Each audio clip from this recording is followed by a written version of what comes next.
말씀 보도록 하겠습니다. 출애굽기 34장 18절부터 28절까지의 말씀입니다. 출애굽기 34장 18절부터 28절까지의 말씀, 저와 여러분이 한 절씩 교독하고 마지막 절은 합독하도록 하겠습니다. 교독합니다. 너는 무교절을 지키되 내가 내게 명령한 대로 아비벌 그 절기에 이래 동안 무교병을 먹어라. 이는 내가 아비벌에 애굽에서 나왔음이니라. 모든 첫 태생은 다 내 것이며 내 가축의 모든 처음 난 수컷인 소와 양도 다 그러하며 나귀의 첫 새끼는 어린 양으로 대속할 것이요 그렇게 하지 아니하려면 그 목을 꺾을 것이며 내 아들 중 장자는 다 대속할지며 빈손으로 내 얼굴을 보지 말지니라.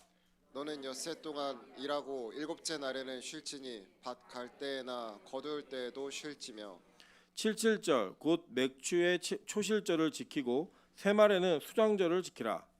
너희의 모든 남자는 매년 3번씩 주 여호와 이스라엘의 하나님 앞에 보일지라. 내가 이방 나라들을 내 앞에서 쫓아내고 내 지경을 넓히리니 내가 매년 3번씩 여호와 내 하나님을 뵈려고 올 때에 아무도 내 땅을 탐내지 못하리라. 너는 내 제물의 피를 유교병과 함께 들이지 말며 유월절 제물을 아침까지 두지 말지며 내 소산에 처음 익은 것을 가져다가 내 하나님 여호와의 전에 드릴지며 너는 염소 새끼를 그 어미의 젖으로 삼지 말지니라. 여호와께서 모세에게 이르시되 너는 이 말들을 기록하라.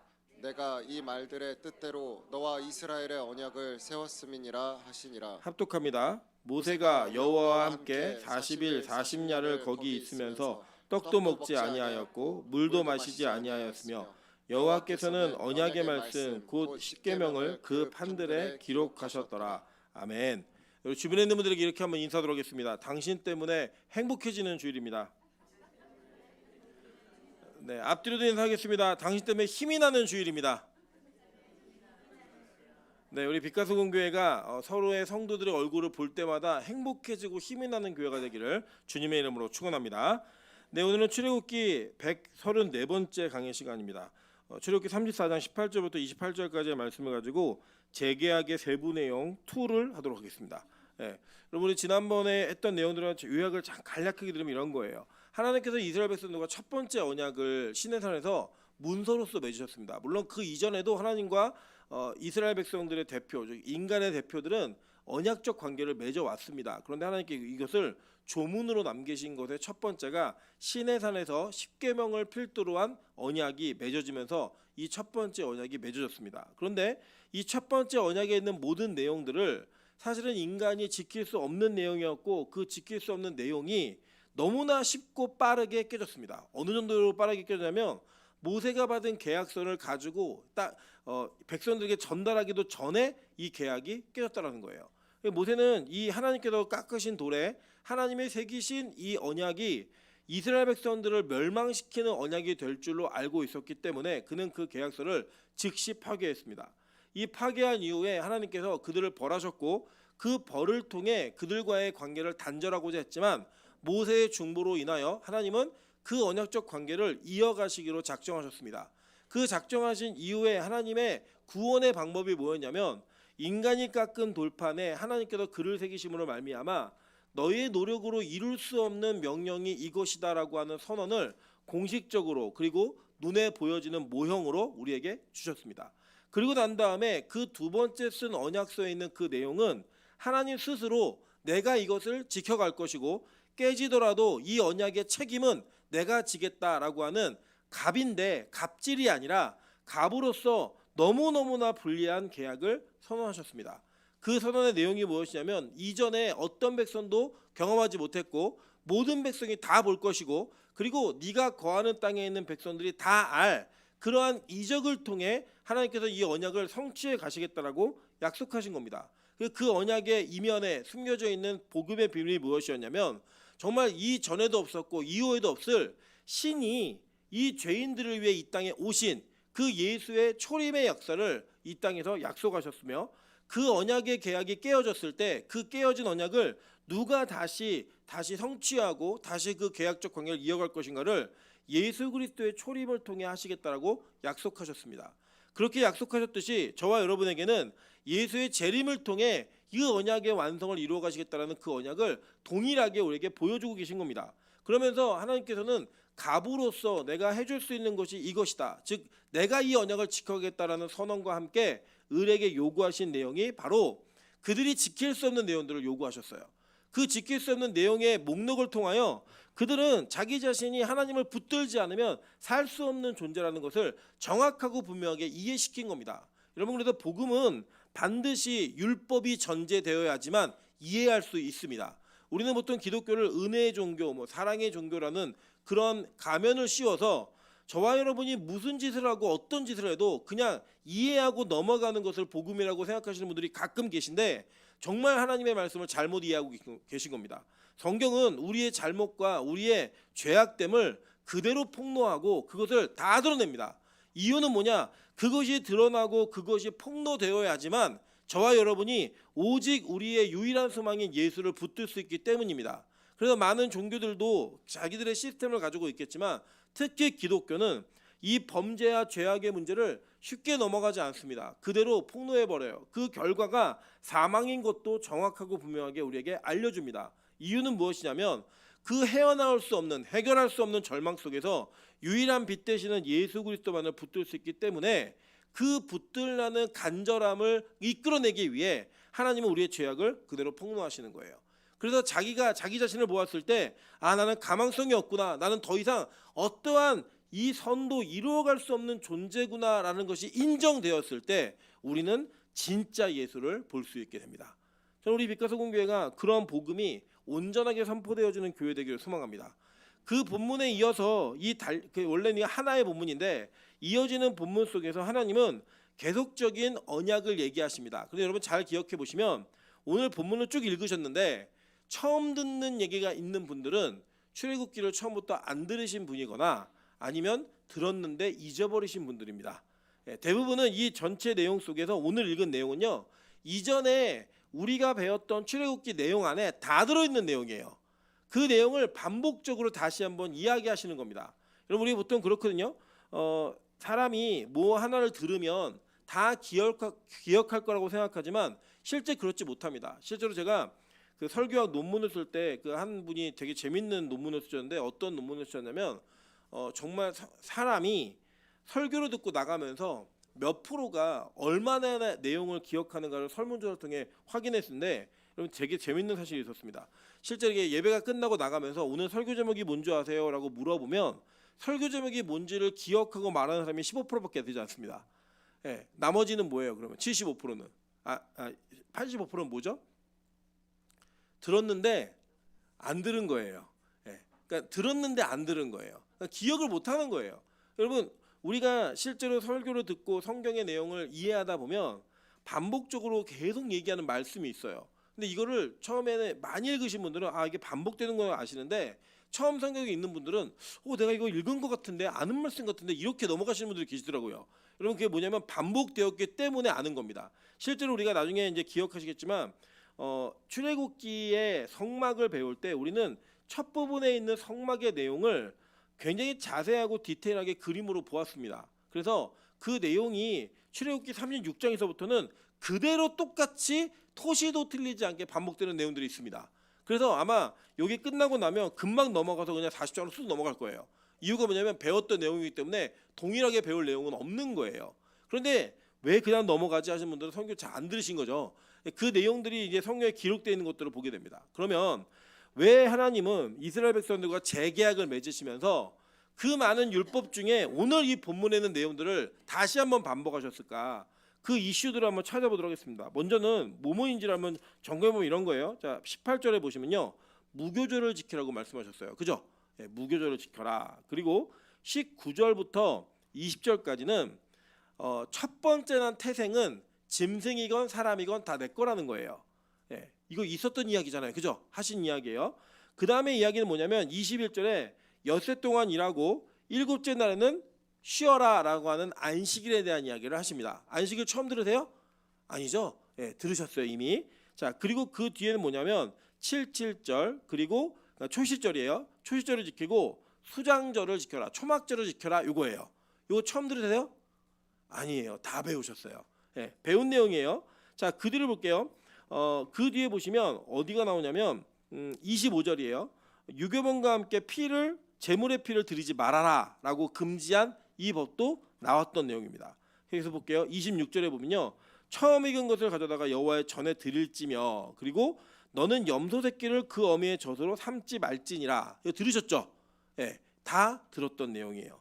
자, 그리고 난 다음에 보면 27절에 이렇게 선언하세요. 여호와께서 모세에게 이르시되 너는 이 말들을 기록하라. 내가 이 말들의 뜻대로 너와 이스라엘과 언약을 세웠음이니라 하시니라. 말들의 뜻대로라고 얘기했어요. 그러니까 말 자체가 아니라 그 말에 있는 뜻대로라는 거예요. 그러니까 지금 여러분 이게 뭐냐면 힌트를 주고 있는 거예요. 지금 반복적으로 그 수많은 율법의 조항 중에 왜 하나님께서는 재계약을 맺으시면서 요거는 반복해서 얘기하실까? 이건 뭐냐면요. 이 율법 지금 여러분이 읽으신 이 본문 안에 기록되어진 율법에는 다 예수를 통한 구원의 복음이 숨겨져 있는 내용이기 때문입니다. 아주 노골적으로 숨겨져 있다는 게 참 웃긴 표현인데 진짜 예수를 알고 나면 지금 우리가 읽었던 목록에서 그 율법의 조항 중에 전체가 다 예수만으로 구원이 이루어진다는 걸 반복적으로 얘기하고 있는 거예요. 그러니까 여러분이 이 율법의 조항을 강조함으로써 하나님은 내가 무엇을 통해 너를 구원하겠다라고 하는 그 사실을 이미 우리에게 힌트를 주고 계신 거라고요. 여러분 우리 그 내용들을 한번 살펴보면서 이 내용 속에 하나님의 사랑과 은혜가 어떻게 우리에게 드러나는지 이 하이라이트를 다시 한번 상기하고 경험하시는 은혜가 있기를 주님의 이름으로 축원합니다. 자, 먼저 좀 빠르게 가볼게요. 배운 내용들은 금방금방 지나갑니다. 먼저 무교절이에요. 여러분 간지에 보시면 제가 간지 뒤편에 그 두 번째 페이지에 도표로다가 절기를 기록해놨어요. 보이시죠? 자, 보시면 아비벌이 뭐냐면 우리나라 태양력으로는 3월과 4월 중간쯤이에요. 이거 변해요. 왜냐하면 요거는 원력입니다. 원력. 그 달을 기준으로 한 원력이기 때문에 우리 음력이 계속 변하잖아요. 그것처럼 계속 변하고 이 유대력은 한 달이 무조건 30일이에요. 그래서 이 아비벌은 고정되어 있는 게 아니라 매해 변합니다. 변하는데 이 아비벌이 이스라엘 백성들에게는 구정과 같은 그런 절기예요. 우리로 따지면 구정절기입니다. 실제로 크게 차이가 나지 않는 게 우리도 이 음력은 달을 기준으로 저희가 하는 거잖아요. 농사하는 달력은 다 달을 기준으로 합니다. 그래서 아비벌은 첫째 달이에요. 이스라엘 백성들에게. 근데 이 달에 무슨 일이 있었냐면 출애굽 사건이 있었습니다. 이 출애굽 사건이 있는데 출애굽 전날 밤에 무슨 일이 있었어요?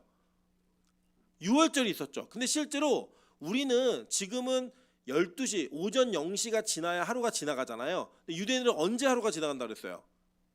네? 해가 지면. 그러니까 해가 지면 지나가니까 원래 유월절 전날 밤은 실제로 1일 유월절이죠.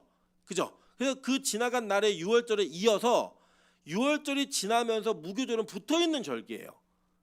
이해되시나요? 붙어있는 절기예요. 그냥 우리나라는 이런 명절이 없어요. 그냥 구정이면 구정을 정해놓고 앞뒤로 쉬는 그런 게 이제 정착이 돼가지고 그게 법정 공휴일이 그렇게 정해져 있는데 유월절과 무교절은 그래서 처음에는 구분되게 설명을 하는데 점점점 유월절과 무교절을 하나로 묶습니다. 그래서 유월절만 지내는 절기는 없어요. 유대인들은 유월절을 지킨다 그러면 전체가 무교절 기간이다라고 얘기를 합니다. 왜냐하면 유월절이 무교절 안으로 포함되어 있기 때문이에요. 시작이에요. 이게 딱 그걸 시작으로 쭉 진행이 됩니다. 그래서 아비벌 14일이 유월절이에요. 네, 그리고 그게 시작이 되면 아비벌 14일 저녁부터 며칠 동안 7일 동안이 무교절입니다. 근데 이 무교절은 뭘 하죠? 누룩이 없는 떡을 먹어요. 그러니까 누룩이 없는 빵을 먹습니다. 그러니까 한마디로 얘기하면 맛없는 빵을 먹는 거예요. 그 우리 지금 먹는 빵 중에 이거 이스트가 안 들어가는 빵이 뭐예요? 없나요? 네? 다 발효시키나요? 빵은? 빵순이 몰라요? 거의 발효시키는데 저희 이번에 성찬식 할 때 저희 키트로 하셨죠? 그 키트 위에 있는 그게 이제 그 이스트가 안 들어간 그 빵이에요. 떡이에요. 그러니까 이게 우리는 떡이라고 기준하는데 왜 떡이라 그러냐면 성경이 번역되어지는 첫 번째 시기가 1938년도 그때쯤이에요. 그리고 그때는 빵이라는 개념이 사람들에게 없었어요. 그래갖고 이걸 이해시키려면 갈아가지고 만드는 거 그럼 우리나라는 그때 뭐였어요? 떡이었죠. 그러니까 떡이라고 생각해서 그 떡으로 번역했지만 실제로 이스라엘은 그때 뭘 먹냐? 빵을 먹었어요. 빵을. 그래서 이 빵이 주식인데 무교절은 그러니까 이스트 곰팡이가 들어가지 곰팡이라고 하면 좀 발효 뭐라고 하죠? 효모가 들어가지 않는 빵이라고 보시면 돼요. 그러니까 맛이 있을까요, 없을까요? 아, 맛이 되게 없어요. 그걸 먹는 거예요. 그리고 그 무교절을 지내는 일주일 안에 무교절 안에 일주일이 들어가니까 안식일이 들어가요, 안 들어가요? 들어가겠죠, 그죠? 그 들어가면서 그 안식일 다음 날이 뭐예요? 초실절인 거예요. 그러니까 이것도 변하겠죠, 계속. 안식일이 그 지정되지 않고 계속 변화다니니까. 이 변화는 초실절이고 그 초실절 1일로부터 곱하기 7을 하면 일주일씩 7, 7에 49일이죠. 그리고 거기에다가 49가 지난 다음에 하루가 붙은 게 뭐예요? 오순절. 77절이고 오순절이 구분되는 거예요. 자, 두 표 보면 이해되시죠? 그리고 아직 이 절기에 맞추어서 무언가 일이 벌어지지 않은 게 나팔절 하나 남았어요. 나팔절에 예수님의 재림이 올 거다라고 예상해서 뭐 10월 며칠 날 오신다 이렇게 막 얘기하는 사람들이 다 저걸 기준으로 얘기하는 건데 날짜는 우리가 알 수 없어요. 근데 어쨌든 간에 구약에 있는 절기는 신약의 어떠한 사건을 계속 성취하는 일들로 일어나더라는 거예요. 예수님이 언제 돌아가세요? 6월절에 돌아가시잖아요. 그죠? 그리고 예수님이 언제 부활하셨어요? 3일후 초실절에 부활하셨다고요. 천열매가 되셨다고요. 이런 부활이 이루어졌고 그리고 77절과 오순절도 합쳐 있는 연달아 붙어 있는 절기예요. 이 붙어 있는 절기에 무슨 일이 벌어졌어요? 성령 강림 사건이 일어나죠. 이렇게 일어나듯 구약의 특별한 절기를 통하여 하나님은 신약의 예수를 통해 성취하실 사건을 예고해 놓으신 거예요. 그러니까 구약에 있었던 사건의 의미가 신약에 있는 예수 그리스도의 사역을 그대로 보증하는 거예요. 그래서 반드시 메시아 즉 예수가 되는 분은 이 땅에 선포되어진 구약의 율법이 그의 삶을 통해 성취가 되어야만 합니다. 이게 안 되면 다 가짜예요. 그러니까 이만희 가짜예요, 진짜예요? 가짜예요. 우리나라의 정명석 진짜예요, 가짜예요? 가짜라고요. 이유는 단 하나. 그냥 구약에 있는 모든 말씀이 그에게 성취가 안 됐기 때문이에요. 구약에 있는 모든 말씀이 성취되는 걸 보고 제자들이 이 예수가 우리가 기다리던 메시아가 맞구나 라고 그걸 믿었다고요. 그러니까 여러분이 예수를 믿는 믿음을 그냥 달님 도와주세요 하듯이 예수님 도와주세요 얘기해가지고 뭐가 이루어졌다라고 그분은 믿고 이런 게 아니에요. 진짜 믿음은 구약 성경에 약속되어진 계약서의 내용이 예수에게 성취되는 걸 보고 믿으셔야 된다고요.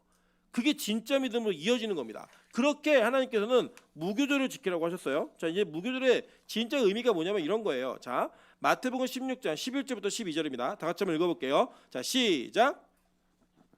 마태복음 16장 11절부터 12절. 시작. 어찌 내 말한 것이 떡에 관함이 아닌 줄을 깨닫지 못하느냐?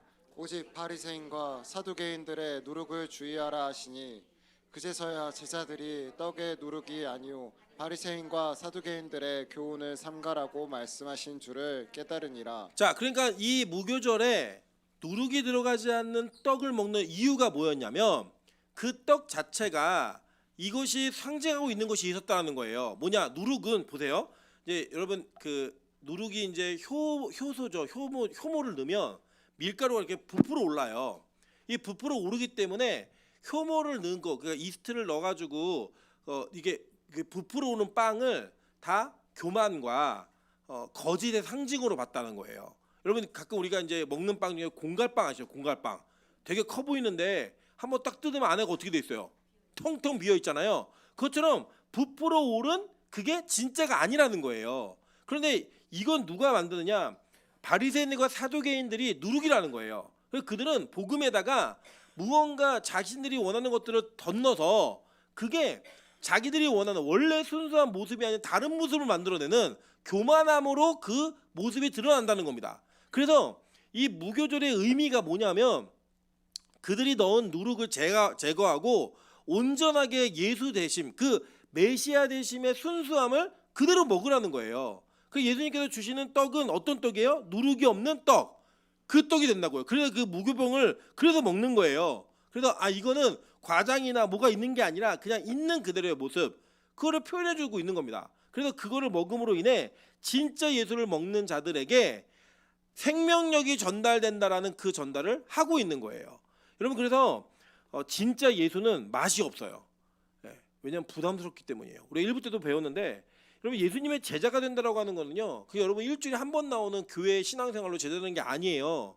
자기의 인생 전체를 하나님께 드리지 않으면 예수의 제자가 될 수 없습니다. 심지어는 그렇게 드리고 나면 무언가 투자한 것에 대비한 보상이 주어져야 되는데 그 보상은 우리가 원하는 게 아니더라는 거예요. 예수 믿으면 뭐 사업도 좀 잘 되고 예수 믿으면 턱턱 장가도 잘 가고 시집도 잘 가고 이랬으면 좋겠는데 아무 문제가 없으면 좋겠는데 그러지 않더라는 거예요. 내가 열심히 하는 것만큼 나에게 오는 환난과 풍파는 점점 커지고 그 세상의 시험과 조롱은 더 많아지더라는 겁니다.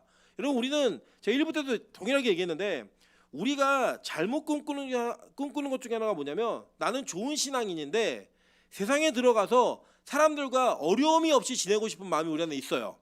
그 있다고요. 인정받고 싶고요. 그들 안에서 무언가 나를 좀 집중해줬으면 좋겠고 내가 그들에게 좋은 영향력만 끼쳤으면 좋겠다는 생각이 있다고요. 여러분 잘 생각해 보세요. 복음은 이 땅에 있는 죄악의 문제로부터 우리를 분리시켜요. 그리고 복음은 이 땅에 살아가는 방식과 그 삶의 태도로부터 우리를 전혀 다른 방식으로 살게 한다고요. 나누지 못하는 자들 안에서 나눔을 가르치고 희생하지 못하는 자들 가운데서 희생을 보여야 하며 예배하지 않는 곳에서 예배해야 하고 우리가 이해할 수 없는 이 땅의 논리가 약육강식 그리고 무언가 남들을 이기고 남들을 위에 서야지만 성공했다라고 얘기하는 그 시대에 자기의 썩어짐으로 남을 살리는 것에서 성공이라고 얘기하는 그 기독교의 삶을 여러분 살아가는데 세상이 여러분을 그대로 좋아하실 것 같아요? 절대 그럴 수 없다는 거예요. 근데 우리는 말도 안 되는 걸 원하고 말도 안 되는 걸 추구하는 거예요. 하나님 나는요 정말로 하나님을 잘 섬기고 싶은데 그 섬기는 믿음과 함께 이 땅에서도 유명하고 세상의 모든 걸 다 가진 자가 되게 해주세요 라고 기도하는 게 말도 안 되는 얘기를 하고요. 그런데 우리는 그걸 기도해요. 여러분 예수는요 그 예수를 믿음으로 말미암아 우리의 인생 전체가 나의 죽음으로 통해 나는 없어지고 오직 예수만 남는 거예요. 여러분 이게 어떤 삶이냐면요 내가 없다는 거예요. 넌 아무것도 아니야. 너는 쓰레기야. 너는 없어져야 되는 존재야. 그리고 그렇게 없어졌을 때 너 안에 드러나는 그 예수로 말미암아 너는 의로운 자가 되는 거야 라고 하는 선언이 예수 그리스도의 선언이라니까요. 우리 화요일날 성경 공부하시는 분들 배우셨죠? 우리가 이 기드온이 미디안의 군대를 없애버릴 때 물리칠 때 그들이 무기를 뭘로 쓰는 줄 아세요? 나팔하고 그리고 질그릇 항아리에 횃불을 담아가지고 가요. 그 횃불을 담아갖고 가는데 그들이 나팔을 불 때 나팔이 무슨 나팔이냐면 평화의 나팔이에요. 전쟁을 하는데 평화의 나팔을 불어요. 뭐예요? 이 승리를 선포하는 거예요. 그런 다음에 뭐라냐? 항아리를 깨뜨려서 갑자기 그 항아리 안에 갇혀있던 횃불의 빛이 확 드러나게 만듭니다. 그게 뭐냐? 질그릇은 하나님이 우리를 흙으로 빚으셨잖아요. 우리 자신을 상징하는 상징의 도구로 성경 여러 곳에 써 있어요. 그래서 하나님이 토기장이다 이런 얘기 많이 들어보셨죠? 우리를 만들어내는 하나님이 토기장이다. 이 질그릇이 완전히 박살남을 통해 그 안에 담겨진 횃불, 그 횃불이 뭐의 횃불이냐면 창세기 15장에 나오는 쪼개진 고기 사이를 지나간 횃불이었다고요. 그 횃불이 드러남을 통하여 내가 없어지고 누가 나타나는 거예요? 예수가 나타남으로 말미암아 미디안으로부터 승리하는 그 복음의 능력이 구약에 그대로 예언되어져 있어요. 그게 복음이라고요. 그러면 예수를 제대로 믿으면 내 욕망과 욕구가 사라져야 돼요? 강화돼야 돼요? 사라져야 돼요. 근데 우리는 어때요? 예수 믿어서 내가 열심히 기도하고 40일 철야 기도하고 100일, 1000일 철야 기도하면 반드시 응답되겠지? 아닙니다 여러분. 기독교는 그렇게 가르치지 않았어요. 성경은 그걸 요구하지 않아요. 오히려 성경은 우리가 가지고 있는 욕망과 욕구와 욕심이 예수로 말미암아 다른 것으로 채워져서 그것이 미뤄진다라고 얘기해요. 근데 놀라운 사실은 뭐냐? 그 예수가 우리의 죄성과는 부딪히기 때문에 맛이 없는 거예요. 맛이 없는 거예요. 그리고 이게 왜 중요하냐면 우리가 원하고 욕망하는 모든 것들의 대부분은 하나님과 부딪힐 가능성이 크다라는 걸 여러분 반드시 인식하셔야 됩니다. 근데 그걸 먹어야 예수를 먹는 거라는 거예요. 여러분 예배드리기 좋다 싫다? 네, 싫다. 네, 맞아요. 여러분 봉사하고 헌신하고 희생하기 싫다 좋다? 네? 싫어요. 힘들어요. 안 하고 싶다고요. 안 하는 게 더 편하다고요. 그런데 그 안 하는 맛없는 걸 먹을 때 내가 뭘 먹은 거예요? 예수를 먹은 거예요. 그 예수를 먹음으로 말미암아 내가 그 예수 때문에 살아가는 방식을 바꾸어가고 삶의 태도가 바뀌어지는 거, 그걸 성경은 복음이라고 얘기합니다. 여러분 잘 볼게요. 고린도전서 5장 6절부터 11절입니다. 너희가 자랑하는 것이 옳지 아니하도다. 적은 누룩이 온 덩어리에 퍼지는 것을 알지 못하느냐 얘기죠. 교만이 이렇게 번진다는 거예요. 그 누룩을 제거한 게 복음이라고 얘기합니다. 그래서 볼게요. 중간에 보시면 우리가 명절을 지키되 묵은 누룩으로도 말고 악하고 악의에 찬 누룩으로도 말고 누룩이 없이 오직 순전함과 진실함의 떡으로 하자라고 얘기해요. 이게 우리식으로 간단히 얘기하면 맛없는 떡으로 하자 이거예요. 예, 맛없는 떡. 우리 인생을 막 즐겁게 해주고 입맛을 달콤달콤하게 해주는 이런 게 안 좋다는 거예요. 제가 어제도 혼자 이렇게 너무 배가 고파갖고 저희 아내랑 애들이 자는데 냉장고를 뒤져서 뭘 먹으면서 이렇게 혼잣말했어요. 아, 왜 건강에 안 좋은 건 맛있지? 이렇게 얘기했어요. 예, 우리 그렇잖아요. 건강에 안 좋은 건 맛있어요. 건강식 보통 그렇게 나오는 음식이 맛있는 건 좀 한 번도 본 적이 없어요. 다 그게 밍밍하고 막 간도 했는지 안 했는지 잘 모르겠고 막 그런 음식들은 맛이 없는데 건강에 좋대요. 반면에 우리 입에 막 달고 막 짜고 뭐가 딱 간이 딱 맞는 건 건강에 좋아요 안 좋아요? 그렇게 먹으면 안 된대요 병원에서. 여러분 이 땅의 삶의 원리 속에서도 우리는 복음이 무엇을 우리에게 요구하는지 우리 정확히 알 수 있습니다. 성경이 그걸 얘기하고 있어요. 자 계속 볼게요. 그 다음에 하나님이 요구하신 게 뭐냐면 초태생을 달라는 거예요. 초태생. 이 초태생은 베코르라는 히브리어인데 처음 난 것, 초태생, 첫 새끼를 얘기하는 게 이 단어입니다. 자, 이걸 왜 요구하셨는가 보면요. 출애굽기 13장 2절에 이렇게 얘기합니다. 이스라엘 자손 중에서 사람이나 짐승을 막론하고 태에서 처음 난 모든 것은 다 거룩히 구별하여 내게로 돌리라. 이는 내 것이니라 하시니라. 이게 왜 기준이 있는지 아세요? 아까 여기 성경 본문을 읽어보시면 뭐가 나오냐면 자 18절의 마지막 부분에 보면 내가 아비벌에 애굽에서 나왔음이니라 라고 얘기하죠. 그죠? 이게 뭐였으면 유월절 사건 속에서 원래 누가 죽어요? 다 장자가 죽는다고요. 다 장자가 죽는데 여러분 애굽에서 한 10가지 재앙은요. 첫 번째부터 9가지 재앙은 대부분 이스라엘 백성들은 면제였어요. 그러니까 어둠에 강계 이파소 도금의 흑장 있을 때 그 10가지 재앙 중에 마지막 장자 재앙을 빼놓고 모든 재앙은 고센 땅에 나타나지 않았다고요. 자 그런데 마지막 10번째 재앙은 예외였어요. 이거는 이스라엘 백성이건 애굽 백성이건 상관없이 모두에게 다 적용됐어요. 그래서 이 재앙은 자신들이 어디 출신이냐 어느 민족이냐 상관없이 다 죽어야 돼요. 다 죽어야 되는데 그 장자들의 죽음이 면제되어지는 유일한 방법이 유월절 어린 양의 표식이었죠. 그 표식이 있는 자만 산다는 거예요. 즉 예수의 표가 붙은 자들에게만 그 죽음이 넘어가는 은혜가 있었다고요. 그 은혜를 하나님은 이스라엘 백성들에게 알려주셨고 이스라엘 백성은 순종했어요. 그래서 그 순종함을 통하여 그들이 죽음에서부터 건진 자가 되었다고요. 여러분 그래서 하나님은 그 생명을 요구하신 거예요. 너네 장자들 원래 다 죽었어야 돼. 그런데 내가 너희들을 살려서 건졌기 때문에 니들은 다 내 거야. 얘기하는 거예요. 여러분 가끔 영화 같은 거 보시면 주인공 남녀가 별로 서먹서먹하거나 막 대립되는 관계였는데 막 위기를 막 넘어서요. 같이 막 괴물한테 쫓기든지 뭐 범죄자에게 쫓기고 막 그걸 산전수전 겪어서 막 총알도 피하고 막 이러면서 나중에는 모든 게 다 끝나는 그 상황이 딱 오잖아요. 그럼 그 중간에 무슨 사건이 있냐면 반드시 남자가 여자를 구하는 이런 사건이 있어요. 죄송해요. 영화 그렇다는 거예요. 여자가 약해서 그런 게 아니라 영화를 보면 대부분 남자가 주인공이 그런 중심적 역할을 하니까 그 남자가 여자를 구해요. 그런 다음에 끝나고 나면 어떻게 돼요? 둘이 결혼하거나 사랑에 빠지는 아주 뻔한 스토리인데 그 스토리가 공감대를 형성해요. 왜냐? 저 남자가 목숨 걸고 이 여자 구했어요. 그러니까 그 여자가 당연히 결혼하는 게 맞죠.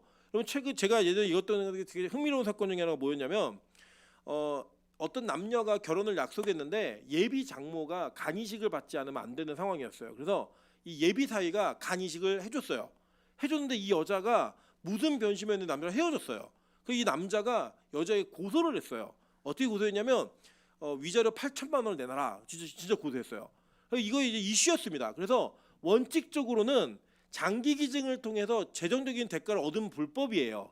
안 되는 거예요. 근데 이 사건만큼은 판결이 이례적으로 그 위자료 내라고 판결이 났어요. 이게 뭐냐면 야 너네 사랑하는 사이여서 생명을 걸고 이식을 해줬는데 결혼을 안 해? 괘씸한 거. 이래갖고 이게 판결이 났다고요.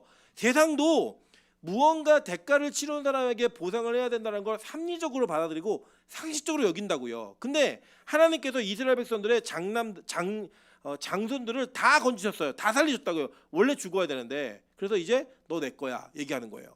어떤 분이 예전에 제가 몇 번 말씀드렸지만 설교를 하시면서 하나님은 장자를 싫어한다고 그래갖고 제가 굉장히 큰 시험에 들었어요. 장자거든요. 저는 하나님은 차자만 좋아한다고. 나중에 알고 봤더니 그분 성경이 시옷자도 모르는 분이에요. 하나님 장자를 싫어하지 않아요. 너무 좋아해요. 그래서 장자를 다 내 거래요. 다. 어느 것도 포기하지 않고 심지어 짐승까지도 다 내 거래요. 여러분 그래서요 장자의 자격은 예수의 공로로 말미암아 살게 된 자들이 다 장자예요. 그럼 제가 이제 오늘 시간이 없을 것 같아서 또 금방금방 막 넘어가는데 읽으시면 다 아는 거예요. 다 아는 건데 히브리서 12장 23절과 24절을 보도록 하겠습니다. 자, 다 같이 읽어볼게요. 시작. 하늘에 기록된 장자들의 모임과 교회와 만민의 심판자이신 하나님과 및 온전하게 된 의인의 영들과 새 언약의 중보자이신 예수와 및 아벨의 피보다 더 나은 것을 말하는 뿌린 피니라. 자, 여기서 하늘에 기록된 누구의 모임이래요? 장자들의 모임. 그게 교회라는 거예요. 즉 하늘의 장자들은 다 누구냐? 다 예수의 피로 말미암아 살게 된 자들이 다 장자인 거예요. 그러니까 뭐 집안에서 뭐 나는 맷째다 이런 걸로 뭐 구원이 있고 복이 있고 이런 거 아닙니다. 여러분 제가 이제 필리핀 사역 다니는데 성경에 굉장히 관심이 많은 여자 목사님 한 분이 계세요. 88년생이신데 제가 이거 물었어요. 저기 목사님은 형제관계가 어떻게 되세요? 12남매래요. 12남매. 12남매 중에 7번째, 8번째래요. 여러분 이게 상상을 해보세요. 집에 12명이 같이 살아요. 한 집에. 근데 12명이 사는데 그중에 장자만 하나님이 사랑하시고 나머지는 다 나가리다. 그럼 이거 어떤 일이 벌어지겠어요? 예수 믿는 사람들은 장자만 믿어야죠. 근데 그게 아니라는 거예요. 성경은 영적 장자를 얘기하는데 이 영적 장자들은 다 누구냐? 예수의 피 흘림을 통해 자신의 죽음을 그 피 흘림으로 인해 넘어간 자들, 죽음이 그 사람들이 다 장자인 거예요. 그러니까 여러분 장자 아니에요. 장자죠. 어디의 장자예요? 하늘의 장자라고 얘기하는 거예요. 그래서 이 장자에 관련된 것 다 내 거야. 건들지 마라고 얘기하는 이것은 하나님께서 그들을 택하시고 그 영혼들을 건지신 그 은혜로 말미암아 선택한 모든 자들이 다 장자라는 거예요.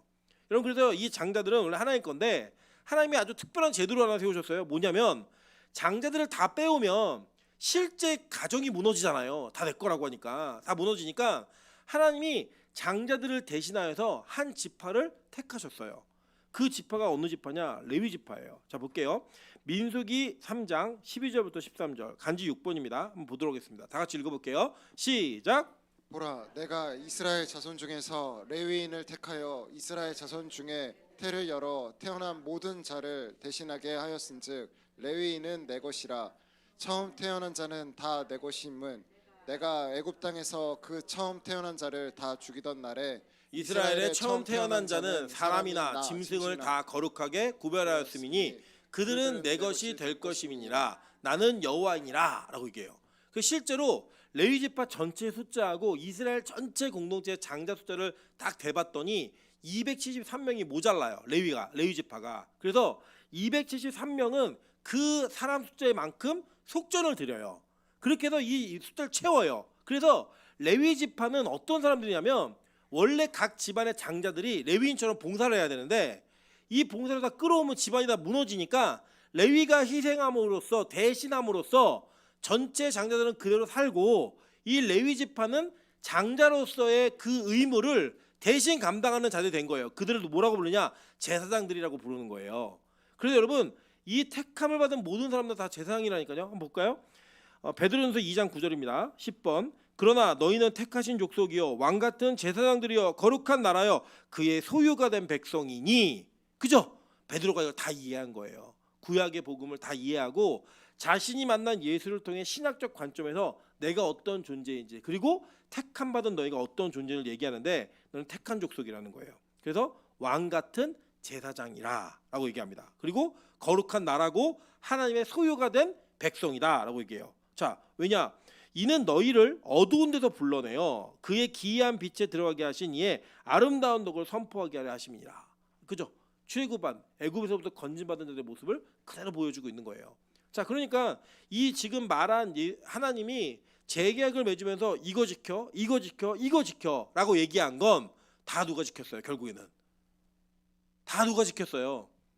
예수가 지키는 거잖아요. 예수가 자신을 드리고 자신이 희생하고 자신이 섬김으로 말미암아 이 모든 일을 다 지켜내는 거예요. 그러니까 이 계약서는 갑에게 절대로 불리한 계약서라고요. 유리한 계약서가 아니에요. 우리가 보통 갑질 뭐 이렇게 얘기하죠. 근데 이 갑질이 아니라 진짜 이게 을질이에요. 을질. 우리가 할 수 없으니까 배째요 얘기한 거예요. 그냥 하나님 나는요 이 말씀 못 지켜요. 내가 이걸 어떻게 지킵니까? 그냥 배째세요 라고 얘기했더니 내가 어떻게 만든 너희를 배를 째니. 그래서 그분 스스로 자기 배를 찢어서 우리를 건지신 거라고요. 그 계약서예요. 이 계약서의 조항 자체가. 이거는요 갑에게 철저하게 불리한 계약서라고요. 그리고 우리가 진짜 이 복음을 이해하고 율법을 이해하면 율법 하나하나에 담겨진 하나님의 사랑이 우리에게는 너무나 큰 감격으로 돌아오게 되어 있습니다. 이걸 얘기하는 거예요. 계속. 안식이라는 율법 볼까요? 안식은 뭐냐면 이거예요. 안식은 샤바트라고 해서 원래 자리로 돌아가다는 뜻이 있어요. 그게 뭐냐면 여러분 잘 보세요. 집에 들어가서 딱 집에 들어갔는데 입주하기 전에 들어간 집은 아무것도 없죠. 그걸 깨끗한 집이라고 얘기하지 않아요. 빈 집이라고 얘기해요. 그거를. 깨끗한 집은 뭐냐면 들어갔는데 소파랑 TV랑 휴지랑 모든 게 다 원래 자리에 있는 거예요. 휴지의 원래 자리는 어디예요? 휴지통. 그죠? 네, 소파의 원래 자리는 어디예요? 그 거실. 네, 이렇게 놓는 거. TV는 벽에 딱 걸고. 그죠? 냉장고는 냉장고 위치가 딱 있잖아요. 그 위치에 놓는 게 그게 안식이에요. 자, 그게 뭐냐면 여러분 집에 갔는데 냉장고가 화장실에 있다. 이거 뭐예요? 불편함이죠. 그죠? 쓰레기가 바닥에 있다. 쓰레기통에도 나와 있는 거 휴지가. 그럼 이건 뭐예요? 안식이 아니라고. 이거는 안식은 원래대로 돌아가는 게 안식이에요. 즉 진짜 안식은 뭐냐면 우리가 원래 창조되어진 모습 그대로 돌아가는 게 안식입니다. 그래서 여러분 안식일, 안식년 그리고 그 안식년의 완성이 희년은 뭘 선언하는 거냐면 우리를 원래 자리에 원래 모습으로 돌려놓는 거예요. 자 보세요. 원래 우리가 아프거나 병들거나 피곤한 사람들이에요? 아니면은 죄 때문에 그렇게 된 거예요? 죄 때문에 그렇게 된 거예요. 수명 자체가 그렇게 생긴 거라고요. 그래서 우리 인간은 죽어요. 죄 때문에. 죄 때문에 죽는데 예수를 믿음으로 말미암아 영원한 안식에 들어가면 원래 우리가 창조되어질 때에 영원히 사는 존재로 창조되었던 것처럼 우리의 몸이 바뀐다는 거예요. 어떻게 피곤하지 않아요. 아프지 않고요. 병들지 않아요. 그거는 고통도 없고 눈물도 없어요. 그리고 어떻게 살아요? 영원히 사는 거. 그걸 성경은 안식이라고 얘기하는 거예요. 근데 이 안식을 언어적인 게 이제 샤바트가 영어로 레스트가 돼가지고 우리나라 들어오다 보니까 안식은 마치 쉬는 것처럼 얘기하시는데 그 쉬는 게 안식이 아니고요. 예배하는 게 안식이라고요. 하나님과 우리와의 원래의 관계는 뭐예요? 하나님은 예배 받으시는 분, 우리는 예배를 드리는 사람들, 피조물들이라고요. 그 원래 자리가 되었을 때 그것을 뭐라고 얘기해요? 안식이라고 얘기하는 겁니다. 여러분 제가 금요일 날 그 밑에 우리 1층에 있는 빵집에 갔어요. 그 빵집 이름이 뭐죠? 써니 베이커리. 거기 빵집에 갔는데 그 제가 볼 때 그 빵집 주인분께서는 굉장히 섬세하고 장사를 잘하시는 분이에요. 제가 갔는데 저는 사실 그 빵집에 딱 2번을 갔거든요. 근데 제가 빛과 소금교회 담임 목사인 걸 아세요. 그리고 그 얘기하면서 뭐라고 하냐면 호별이가 엄마한테 안겨 있을 때 제가 여기를 왔는데 벌써 1년이 됐어요 라고 얘기를 해요. 우리 교인의 이름을 아는 거예요. 그리고 제가 찬이를 데려갔는데 위에 오빠가 하나 더 있죠? 이렇게 얘기를 하세요. 그래서 제가 이제 저희 교회가 빵을 이 교회 여기서 많이 못 사 먹는 이유를 좀 말씀을 드렸어요. 우리가 빵을 기증받는 게 있어서 여기서 자주 못 사 먹어 너무 죄송하다더니 그런 말씀하지 마시고 이렇게 잠깐 오시는 것만 해도 너무 감사하고 호베리네가 자주 온대요. 예. 그 엄마도 빵순이고 다 그 빵집이라고 거기 빵의 전문가들이라고 얘기하면서 얘기를 했는데 그분이 이런 얘기를 하더라고요. 그런데 빛과 소금 교회는 대단한 교회 같아요. 매일 예배를 드리고 또 주일날도 제가 좀 늦게 일이 끝나면 가보려는데 어디 다 가시대요. 그래서 기도원에 다 올라간다 했더니 어머 너무 대단하시네요 얘기하는 거예요. 근데 어떻게 그걸 다 하시냐는 거예요. 그 체력이 되세요? 이렇게 묻는 거예요. 그러니까 이분이 볼 때 이분은 아직 신앙이 아주 견고한 분은 아니신 것 같아요. 그러니까 이분이 볼 때 빛과 소금 교회 스케줄은 일반인들이 소화할 수 없는 스케줄이에요. 그러나 주일도 계속 예배 드리고 그러면서 무슨 얘기 하시냐면 제가 처음에 왔을 때보다 사람들이 많이 는 것 같아요. 이렇게 얘기를 하시는 거예요. 그러면서 너무 좋아하시더라고요. 같이 이렇게 가는 걸 너무 좋아하시면서 대단하신 분들 같아요라고 얘기하는데 자 보세요. 세상 사람들이 볼 때는 우리는 안식을 못 누리는 사람들이에요. 무리하는 사람들이라고요. 근데 성경은 이걸 안식이라고 얘기해요. 미치겠죠, 그죠? 네. 그러니까 세상에서 원하는 것들과 우리가 추구하는 거, 성경이 추구하고 원하는 방향은 완전 다른 방향이라고요. 우리는 그냥 예배 한번 딱 드리고 집에 가서 온전히 쉬고 싶은데 성경은 우리가 온전히 예배하는 것을 안식이라고 얘기한다고요. 그렇게 그 안식을 통하여 이 안식이 어떻게 이루어지는가, 이것을 우리 스스로는 그 안식을 깨뜨리지 누릴 수 없는 사람이기 때문에 예수님이 이 안식을 완성하신다는 사인을 계속 보여주시는 거예요. 여러분, 그래서 성경에서 대표적으로 모든 절기가 끝나는 그 절기 이후에 8일째에 특별한 성일로 그 8일을 지정합니다. 그리고 여러분, 대표적인 게 뭐냐? 여러분, 그 수장절이 끝나고 나면, 초막절이 끝나고 나면 슈미니 아제레트라고 하는 이 절기 이후에 그 8일째를 지키는 특별한 성회가 있어요. 마찬가지로 여러분, 할례를 몇째 받죠? 태어난 지 8일 만에 받아요. 근데 이 8일의 개념이 어떻게 이어졌냐면 구약에서 원래 7일째는 토요일이에요. 근데 8일이면 언제예요? 주일, 일요일이 되죠. 그 일요일이 되는 그 해에 깨어진 안식이 하나님의 은혜로 말미암아 완성된 안식으로 드러난다는 걸 보여준 거예요. 그래서 이 안식이 성취가 어떻게 되는 거예요? 예수의 부활이 안식 후 첫날, 즉 주일날 이루어지는 거예요. 그래서 원래 죄를 지어서 죽은 백성이 예수의 부활을 출발로 다시 사는 백성이 되죠. 그 안식이 그 안식 후 첫날 이루어져서 그 첫날을 우리가 예배하며 지키는 게 이 주일인 거예요. 여러분, 누군가 너 왜 주일날 교회 가? 그러면 부활을 기념하여 가는 거야 라고 얘기하는 거예요. 일반 교회는 부활절을 1년에 한 번 지키지만 빛가서군 교회는 부활절을 매주 지킵니다. 이게 부활의 기쁨을 누리는 은혜가 있고 예배가 있는 거예요. 그래서 힘들고 지치고 병들고 아프고 이런 몸과 마음으로 예배에 왔다가도 예배의 은혜를 받으면 부활하는 거예요. 다시 살아나고 그런 은혜를 경험하는 게 주일 예배라고요. 이 예배가 사라지지 않도록 여러분이 그 예배를 섬기고 예배를 최선을 다했을 때에 하나님은 안식 잘 지켰네? 이게 얘기하시는 거라고요. 그래서 결국에는요, 이 안식의 완성된 개념은 안식년과 희년으로 완성돼요. 그리고 그 희년을 누가 선포하느냐? 그 희년을 예수가 이 땅에 오셔서 선포하시는 거예요. 한번 볼까요? 자, 누가복음 4장 17절부터 19절입니다. 누가복음 4장 17절부터 19절 다 같이 읽어볼게요. 시작. 선지자 이사야의 글을 드리거늘 책을 펴서 이렇게 기록된 데를 찾으시니 곧 주의 성령이 내게 임하셨으니 이는 가난한 자에게 복음을 전하게 하시려고 내게 기름을 부으시고 나를 보내사 포로된 자에게 자유를, 눈먼 자에게 다시 보게 함을 전파하며 눌린 자를 자유롭게 하고 주의 은혜의 해를 전파하게 하려 하심이라 하였더라. 이 은혜의 해가 희년이라고요. 여러분, 희년은 어떤 일이 벌어졌죠? 빚을 탕감해줬어요. 그죠? 그리고 노예 생활하는 사람들 풀어줬죠. 그리고 희년의 가장 하이라이트 뭘 했어요? 땅을 원래 주인에게 돌려줬어요. 네. 원래 땅은요, 하나님이 이스라엘 백성에 나눠주실 때 이거 너의 기업이야 라고 얘기했어요. 기업의 뜻이 뭐냐면 세습되어지는 자산이에요. 세습은 뭐냐면 부모가 자녀에게 전달하는 거라고요. 이 이스라엘 백성들의 기준에 땅은요, 개인이 소유하는 게 아니에요.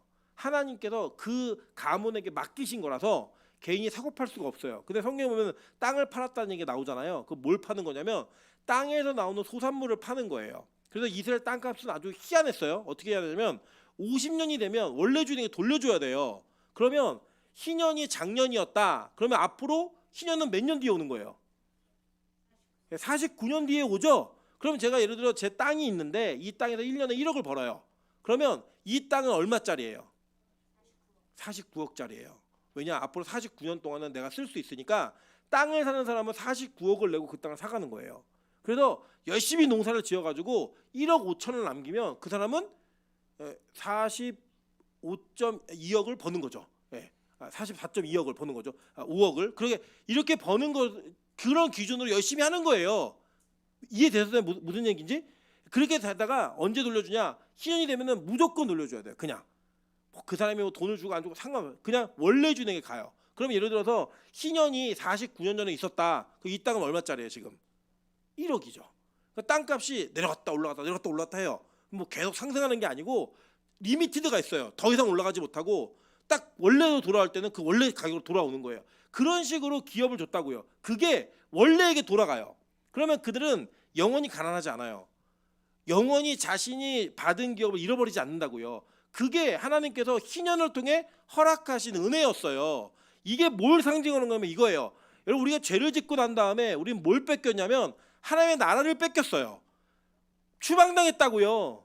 추방당해가지고 죄된 상태에서 영원히 사는 존재가 되지 못하고 죽음을 경험해야만 했어요. 그 죽음을 경험하는 와중에 하나님이 우리를 불쌍히 여기셔가지고 희년의 그 선포를 통하여 원래 땅이었던 그 하늘의 땅을 돌려주게 돼 있는 그 언약적 선포를 하게 하신 거예요. 그게 안식일의 출발이에요. 안식에 숨겨진 개념이고, 그래서 그 안식이 우리에게 오게 되면 우리는 옛날에 잃어버렸던 걸 다 찾는다고요. 여러분 옆 사람에게 한번 인사하겠습니다. 내가 원래 이런 얼굴이 아니었습니다.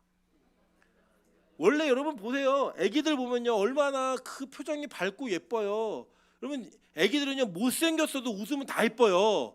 애들이 가지고 있는 특징이 있다고요. 걔네들은 자기들의 감정과 희노애락을 다 표현하면서 그 자기들이 가지고 있는 순수한 그대로 살아가요. 걱정 근심도 없어요. 지금 당장 싸워도요 몇 분 지나면 둘이 서로 웃고 떠드는 게 애들의 모습이에요. 근데 어른들은 어때요? 그렇게 30년 지기를 지냈다가도 한 번 싸우면 평생 안 봐요. 죽을 때까지도. 같은 교회인데도 그 교회를 같이 다니지만 저 끝에 앉고 왔나 안 왔나 체크하면서 오는 그런 모습이 어른들에게 있잖아요. 그렇게 살다 보니까 얼굴도 찌들고 그 자기 형편이 어려운 거, 자기 형편이 무언가 남들보다 좋지 못한 것 때문에 비교하면서 점점점 짠지가 돼가는 그런 얼굴로 우리 변했잖아요. 여러분 이게 원래 우리 얼굴이 아니라고요. 원래 하나님께서 우리에게는 기쁨과 행복과 즐거움으로 살게 하셨어요. 그것이 돌아오는 것은 어떻게 돌아오느냐? 예수를 통한 희년을 맛보면 그 돌아오게 돼 있어요.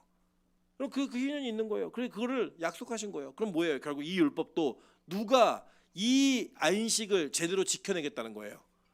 하나님이 지켜내시겠다는 거예요.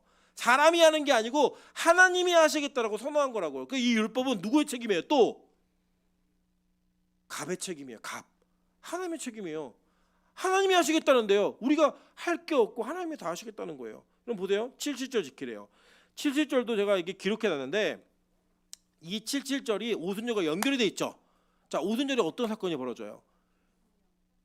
성령을 받잖아요. 여러분 이 사건이 얼마나 위대한 사건이냐면 오순절은요. 이스라엘 백성들이 지난번에 우리 계산했는데 율법을 받은 날을 기념하는 날이에요.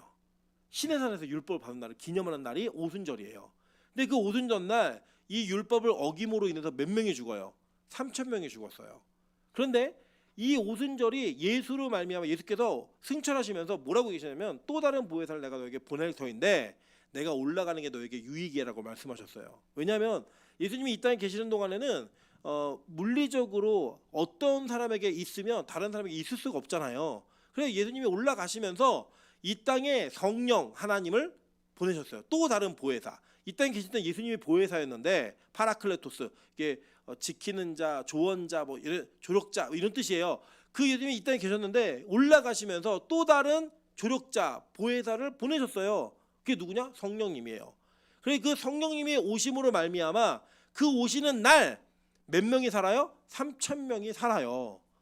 3,000명이 그 교회로 들어오는 교회 공동체로 들어오는 영광을 맛보게 된다니까요. 보세요. 자, 사도행전 2장 40절부터 42절 다 같이 읽겠습니다. 시작.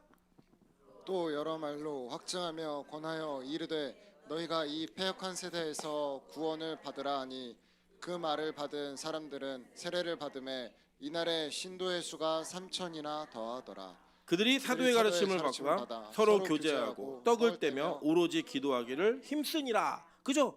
성령이 임하니까 3,000명이 살아나는 일이 벌어져요. 또 무슨 일이 벌어졌는지 아세요? 이 성령 받은 자들이 방언을 해요. 방언하는데 16개국이 다 알아들어요. 한꺼번에 동시에. 이건 뭐냐? 바벨탑의 범죄로 인하여 언어가 흩어졌는데 그 언어를 하나님이 다시 모으시는 거예요. 뭐로 인해? 성령의 강림으로 인해. 그러니까 결국 이 오순절도 이 77절을 지키라는 것도 누가 지키시는 거예요? 하나님이 지키시는 거예요. 이게 누구의 계약이에요? 갑의 계약이라고 이 계약 자체가. 그래서 볼까요? 수장절이 있어요. 수장절. 이 수장절은 뭐냐면 초막절이에요. 초막절인데 이 초막절 날은 뭐냐면 제가 이제 거기 도표 하나 그려놨는데 도표 보여줄까요? 예. 제가 오랜만에 시간을 맞춰서 끝낼 것 같아요. 자 볼게요. 예. 자 보시면 자 초막절이 일주일이에요. 예. 그래서 마지막 7일째를 호산나 라바라고 불러요. 예. 호산나 라바라고 불러서 이날에 뭘 하냐면 성전에서 막 죄인 그러니까 할아버지 아들 노인들하고 청년들하고 어린아이들 다 합쳐가지고 하나님 막 찬양을 하는데 무슨 찬양하냐? 우리의 죄를 사해 주셔서 감사합니다. 이런 막 찬양을 막 해요. 우리를 구원하셔서 감사합니다. 이런 막 찬양을 막 선포하고 먼저 선창하는 걸로 쭉 합니다. 그런데 그 7일째가 끝나고 그 다음 날이 쉬미니 아제레트라고 하는 또 다른 성일이에요. 예, 거룩한 날이라고요. 이 거룩한 날 무슨 일이 있냐면 이 거룩한 날에 사람들이 예수를 시험하고자 가늠한 여인이 현장에서 잡혔는데 그 사람 데리고 옵니다. 데리고 와갖고 예수께 물어요. 이 여자가 간음을 했거든요. 근데 우리 현장에 잡았어요. 모세율법은 돌로 쳐 죽이라 그랬는데 어떻게 할까요? 물어요. 이 사람들 계략은 뭐였냐면 예수님이 죽이라고 하면 로마법을 어기는 거고 죽이지 말라 그러면 율법을 어기는 거예요. 뭘 말해도 걸려요. 예수님이 이 질문을 듣고 대답을 안 하시고 앉아갖고 막 글을 쓰세요. 바닥에다가. 이 글을 쓰니까 계속 물어요. 아 어떻게 하냐고요. 그렇게 말 잘하더니 왜 꿀먹은 벙어리래? 대답 좀 해봐요. 대답 좀. 말 좀 하라니까요. 어떻게 해야 돼요? 말해봐요. 뭘 걸려도 걸리겠죠? 말해보라고요. 계속 조롱하는 거예요. 예수님이 다 일어나고 뭐라고 하냐면 탁 일어나서 죄 없는 자가 돌로 쳐 라고 얘기하더니 또 앉아갖고 또 글을 쓰세요. 여러분 이 사건 우리 기억나시죠? 지금 이 율법이 두 번째 쓰여지는 율법이에요. 첫 번째 율법은 모세의 율법이어서 무조건 돌로 쳐 죽이는 게 맞는 거예요. 첫 번째 율법 사람이 죽어요. 근데 두 번째 율법은 뭐냐면 야 죄 없는 자가 돌로 쳐 라고 얘기했더니 아무도 못 치고 슬슬 도망가요. 왜요? 이전에 예수님께서 하신 말씀이 있어요. 야 여자를 보고 음욕을 품은 자마다 이미 다 가늠한 자야 라고 얘기하니까 그 기준으로 죄인이 아닌 사람이 없는 거예요. 다 도망갑니다. 예수님이 한참 글을 두 번째 쓰시다가 일어나서 얘기하세요. 뭐라고 야너 죽이려고 했던 사람은 다 어디 갔어? 물어보니까 여자가 뭐라고 대답하냐면 아무도 없고 나만 남았는데요. 얘기해요. 그때 예수님이 뭐라고 하시나 한번 보도록 할게요. 자, 성경에 읽겠습니다. 요한복음 8장이에요. 10절부터 볼게요. 여자여 너를 고발하던 그들이 어디 있느냐? 너를 정죄한 자가 없느냐? 대답하되 주여 없나이다. 예수께서 이르시되 나도 너를 정죄하지 아니하노니 가서 다시는 죄를 범하지 말라 하시니라. 이게 수장절, 그러니까 즉 초막절의 완성의 날에 있었던 사건이에요. 근데 이게 잘 보세요. 이 초막절에 죄를 용서해 달라고 그 기쁨을 선포했던 자들이 죄인을 끌고 가서 죽이라고 얘기해요. 근데 이 죽이라고 얘기하는 그 장면 속에 첫 번째 율법은 죽이는 게 맞아요. 그럼 뭐라고 얘기하냐면 야 죽여. 근데 죄 없는 자가 죽여라고 얘기했어요. 그때 아무도 죽이지 못하고 가요. 여기서 유일하게 이 여자에게 돌을 던질 수 있는 유일한 분은 예수님이에요. 죄가 없는 분이니까. 죄가 없는 분이 그 돌을 들어서 이제 나만 남았어. 어디 한번 맛 좀 봐라 하면서 치는 게 아니고 나도 너를 정죄하지 아니하노니. 이건 무슨 뜻이에요? 예수님이 야 죄 없는 자만 돌로 쳐라고 했더니 죄인들이 다 도망갔어요. 근데 죄 없는 자만 쳐라고 얘기한 그 사건은 그런 죄 있는 자는 치지 마 이거잖아요. 그러면 예수님이 안 쳤어요. 예수님 스스로 뭐가 되신 거예요? 죄인이 되신 거예요. 누구 때문에? 음란 때문에 범죄한 그 여자의 죄를 인해 그 여자의 죄를 예수님이 덮어 쓰신 거예요. 원래는 죄인이 아니고 유일하게 칠 수 있는 분인데 그게 초막절의 완성이신 예수 그리스도의 모습이라고요. 즉 이 초막절을 지키라고 했던 수장절을 지키라고 했던 율법의 완성도 누가 하시는 거예요? 예수님이 하시는 거라고요. 그러니까 여기 기록되어 있는 율법은 어떤 것도 우리가 뭘 했습니다라고 말할 수 있는 게 없고 내가 이것만은 지켜보겠습니다라고 얘기할 수 있는 게 없는 거예요. 여러분 마지막에 보면 아주 재밌는 얘기가 나와요. 뭐가 나오냐면 염소 새끼를 그 어미의 젖으로 삼지 말지니라라고 나왔죠. 네. 그리고 여러분 실제로 이스라엘에 가시면 피자에 고기하고 치즈를 같이 넣지 않습니다. 정통 유대인들이 먹는 그 코셔 율법에 따른 율법에 의하면 피자에 고기가 들어가잖아요. 고기 투표 안 하세요? 하시잖아요. 그 피자에 또 뭐가 들어가야 돼요? 치즈가 들어가죠. 치즈는 뭘로 만들어요?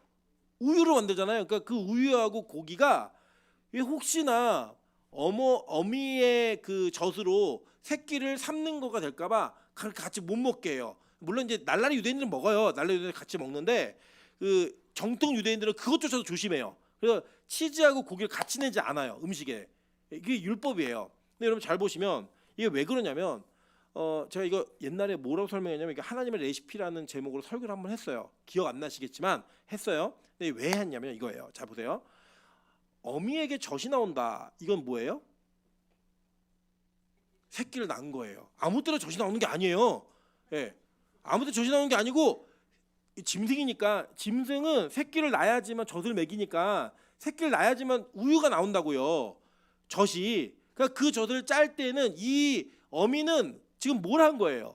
출산을 했고 그 새끼를 낳아서 키우고 있는 거예요. 그런데 이 새끼가 새끼고기가 맛있으니까 연하니까 그걸 잡아 죽여가지고 어미의 생명이 태어난 그거를 죽음으로 이렇게 같이 연합되는 거 이거를 금지시켰어요.